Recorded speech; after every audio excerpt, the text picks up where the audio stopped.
Guys, এখন কাঁঠাল খাওয়ার প্রতিযোগিতা চলবে। এই যে দেখুন কাঁঠাল লইতেছে। নাও, তোমার যেটা ভালো লাগে নাও। যদি না খাইতে পারো তাইলে মনে করো 10,000 টাকা জরিমানা।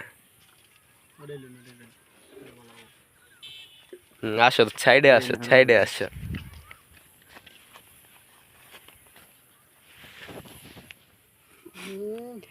আহা, কি স্বাদ!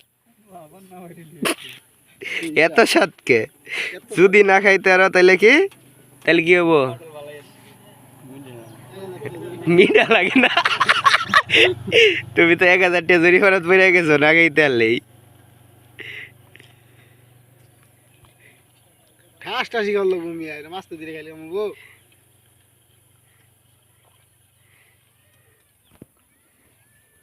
খারো খারো